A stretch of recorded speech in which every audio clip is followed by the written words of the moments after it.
Ya, sekarang saya ke Pak Taufan terlebih dahulu. Pak Taufan, dari 3 pekan sidang yang sudah berjalan, sekiranya Komnas HAM sudah cukup puas tidak untuk mengetahui dan juga melihat motif yang memang terungkap dari pemeriksaan saksi? Karena kalau kita lihat dari keterangan Susi ternyata sudah dimentahkan dan juga dibantahkan ya, bahwa tidak ada itu Joshua menggendong Bu Pece. Bahkan juga unsur kapan dan di mana proses perencanaan pembunuhan terhadap Joshua. Bagaimana Pak Taufan? Ya, bagi kami soal ada tidaknya kekerasan seksual itu sebetulnya dalam rekomendasi kami sarankan untuk sebelum persidangan ya.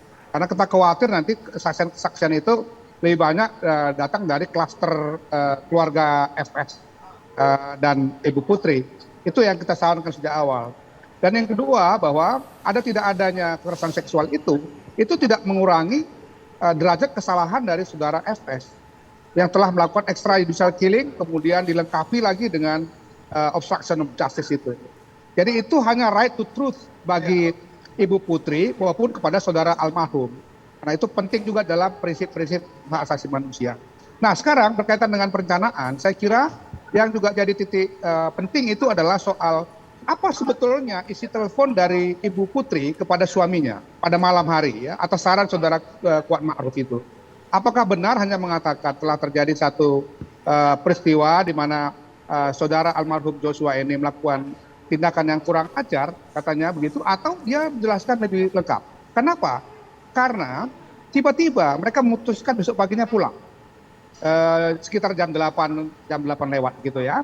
Dan kemudian Kuat Ma'ruf serta Ricky Rizal yang sebetulnya sudah diputuskan untuk bertugas di Magelang, itu juga diminta untuk ikut pulang ke Jakarta.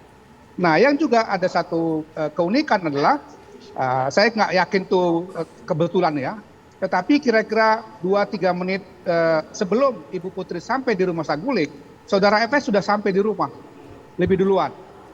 Padahal dia kan seharusnya masih bekerja, karena itu masih jam 3 lewat, dengan alasan katanya mau main badminton. Kemudian juga setelah pertemuan dia meminta keterangan dari istrinya, dijelaskan secara persis seperti apa yang terjadi di Magelang, dia marah, dia nangis, kemudian dia memerintahkan staf-stafnya itu untuk mempersiapkan ya tadi, katakanlah penembakan terhadap Joshua. Ini juga satu pertanyaan yang harus dijawab di dalam persidangan, apakah benar isoman itu memang benar-benar direncanakan untuk berangkat ke Duren 3. Karena saudara FS pernah kena COVID, dia tidak diisoman di Duren 3, dan kami juga dalam penyelidikan kami mendapatkan informasi rumah Duren 3 itu sebetulnya tidak lazim mereka tinggali. Nah, lebih banyak itu jadi tempat penyimpanan barang, terutama pakaian-pakaian dari keluarga FS dan anak-anaknya itu. Jadi kenapa mereka harus ke situ? Dan kenapa juga Ricky serta Kuat Ma'ruf yang semestinya harus kembali segera ke Magelang, tetapi kemudian juga ikut ke Duren 3? Itu pertanyaan-pertanyaan yang harus dijawab, tidak semata-mata bergantung pada keterangan demi keterangan, tapi saya katakan tadi alat bukti lain yang bisa membuktikan apakah memang pembunuhan terhadap saudara Joshua ini betul-betul direncanakan untuk memperkuat pembuktian terhadap pasal 340 itu. Kalau enggak nanti ini bisa jadi seperti yang banyak juga digambarkan oleh para pengamat, seolah-olah FS ini marah, kemudian dari marah itu dia kemudian melakukan pembunuhan yang terjadi hanya sekitar 45 menit ya, dari diceritakan di lantai 3 rumah Saguling, kemudian terjadi eksekusi di Duren 3 itu. Tapi saya kira hakim atau jaksa harus membuktikan juga apakah dalam pembicaraan malam sebelumnya, 7 malam itu, memang saudara FS sudah tahu peristiwa yang sesungguhnya sebagaimana yang diceritakan oleh istrinya itu. Kalau sudah tahu, maka ada kemungkinan bahwa memang dia sudah punya rencana untuk melakukan satu tindakan, karena itu dia mungkin saja memerintahkan istrinya untuk segera kembali ke Jakarta, dan Ricky serta Kuat Ma'ruf yang tadinya diputuskan untuk tetap berada di Magelang, tiba-tiba juga harus berangkat kembali ke Jakarta dan kemudian juga menuju Duren 3. Padahal semestinya mereka harus kembali ke Magelang segera, karena tugas mereka adalah mengurusi 2 anak FS dan Putri yang sekarang sedang bersekolah di Taruna Nusantara. Ya, baik. Sekarang saya ke Bang Palmer. Bang Palmer, sebenarnya kalau dari Bang Palmer punya kasaran supaya nanti di persidangan berikutnya masih dengan pemeriksaan saksi ada trik yang mungkin lebih lebih manjur untuk mengungkap fakta motif ini yang sampai sekarang ternyata belum terang benderang? Ya, saya setuju kalau dikatakan belum terang benderang. Apa dikatakan Bang Taufan tadi itu betul. Tetapi memang dari sejak penyidikan harusnya sudah kelihatan motif itu di waktu penyidikan.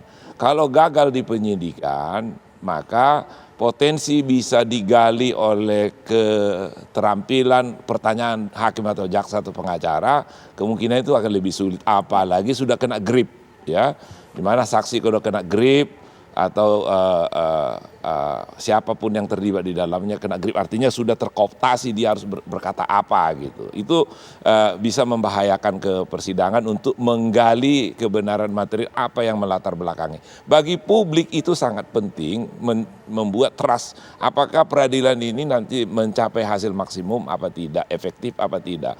Harus juga dibuktikan. Memang saya sependapat hukum tidak mengatakan bahwa terbuktinya seseorang melakukan pasal yang didakwakan harus dibuktikan motifnya. Tidak seperti itu. Tanpa kelihatan motifnya, cuman tidak perfect, tidak sempurna apabila motif itu tidak diungkap.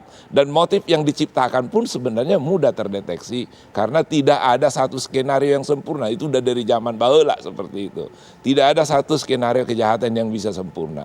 Selalu bisa dibuka, apalagi di depan persidangan pada saat cross eksaminasi. Di situ sangat mungkin bola liar. Artinya tadinya diskenario-kan A akan muncul B. Saran saya, menurut saya sih, sudah waktunya dokumen-dokumen atau alat-alat bukti yang lain segera dikemukakan untuk mengcounter atau membentuk suatu konstruksi perkara sebenarnya yang bagaimana apabila dirasa oleh hakim, dirasa oleh jaksa, dirasa oleh pengacara atau semua justisiabel dan yang terlibat di dalamnya ada yang tidak benar, dia pakailah alat-alat bukti itu untuk mengklarifikasi semua hal-hal yang dianggap tidak benar tadi. Itu cara yang baik dan soft saja, bahkan bila perlu harus menyentuh hati nurani seperti Ibu Joshua atau kemarin itu, dia sudah menghimbau, itu bagian dari part supaya si kuatnya mau ngomong dari hati nuraninya, udahlah jangan kau tutup-tutupi lah. Yang penting bagi saya, anak saya pun tuh tidak bisa hidup walaupun kau berkata apa, tapi bagi saya terjawablah sudah bahwa inilah penyebab anak saya sampai tega dibunuh. Kan kira-kira seperti itu. Yang penting bagi publik, bagi kita semua, bagi masyarakat, bagi pencari keadilan, bahwa bagaimana porsi yang benar, bagaimana yang logik, yang sebenarnya terjadi di dalam fakta itu. Yang ada di situ adalah termasuk salah satu Susi itu tadi. Harus masa sih seorang ibu seperti PC tidak berbisik. Di tempat itu kan hanya ada satu perempuan yang kita tahu ya. Gitu masa tidak ada curhatannya. Saya ini kok di itu loh tadi. Kok semua itu pada tutup mulut. Kok tidak bisa dibuka gitu loh. Aduh, bagi saya sayangkan ya. Mungkin saya juga belum tentu berhasil menggali. Tetapi kerinduan saya di sana gitu ya. Iya, sekarang saya ke Prof. Gayus. Ini bukan saja menjadi pertaruhan institusi kepolisian, jaksa, tapi juga hakim. Persidangan ini harus berkualitas ini, bisa mengungkap fakta sebenarnya. Bagaimana ini, Prof? Ya, saya lebih dulu akan meluruskan ini mengenai prinsip hakim pidana dan hakim perdata yang berbeda. Hakim pidana untuk menemukan satu hal yang sifatnya keterangan saksi untuk mencari kebenaran yang material itu sangat aktif, ya harus disadari itu. Harus mempunyai satu cara, satu metode yang lebih aktif. Bidang perdata, kalau perdata dipersilakan para pihak dan juga berbeda dengan negara lain dengan menggunakan SIM juri. Hakim pasif untuk mendengarkan dan menyelesaikan dengan pasal apa yang dilanggar, yang dinyatakan guilty atau not guilty. Itu sistem yang perlu ini kita didengar oleh publik loh, oleh orang yang tahu hukum. Sangat beda, hakim harus aktif di perkara pidana, menggali kebenaran yang material. Tidak boleh pasif. Berbeda dengan perdata dan berbeda dengan sistem juri di luar negeri. Itu perlu dipahami dengan baik. Ya, baik. Terima kasih Prof. Gayus. Mudah-mudahan ini bisa menjadi acuannya untuk persidangan selanjutnya. Kita masih banyak persidangan lainnya. Kita terus optimis. Saya lihat juga memang ada perubahan. Sidang-sidang terakhir ini hakim begitu mulai ada saksi langsung jaksa yang bertanya. Itulah yang betul. Oke, baik. Terima kasih Bang Palmer. Terima kasih Pak Taufan.